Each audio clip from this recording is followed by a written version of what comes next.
But I was just saying it's sort of hard to judge on a mid-distance performance, and part of the reason it's not just in terms of the selection from the kennel, whether they're taking yearlings or 2-year-olds out there and trying them out and mixing them in with some of their veteran dogs for a musher, but it's also just because a mid-distance race is not a 1,000-mile or 900-mile race like Iditarod or like the Quest used to be.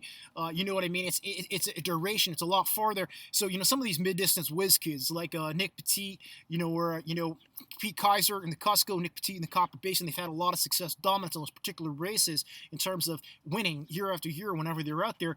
When we're going to Iditarod, we saw someone like Dallas. I have to use, pick as an example of someone who wasn't really competitively out there in the mid-distance races himself. I think sometimes his kennel, his program had other mushers from his kennel, other people who were working as handlers or whatever, run the dogs non-competitively in some mid-distance races. But,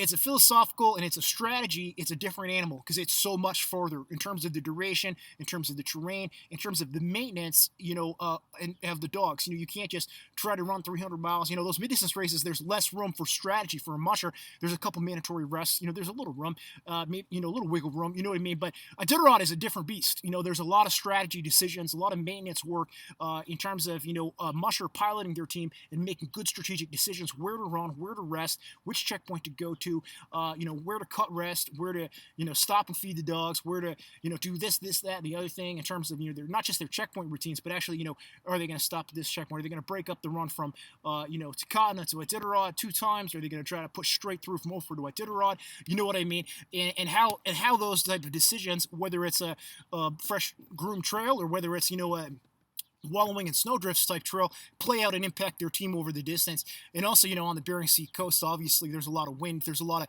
weather type variables and dynamics that, you need to be able to manage that stuff. You need to have dogs, and you need to have a musher who has confidence and who has, the wilderness, the bush skills, but, also just the dogs need to have that experience and have that rapport and have that trust relationship with the musher. And the musher needs to have, a tremendous amount of self-confidence, a tremendous amount of discipline early in the race to not go too fast, to not go too far, not to take too much out of the dogs.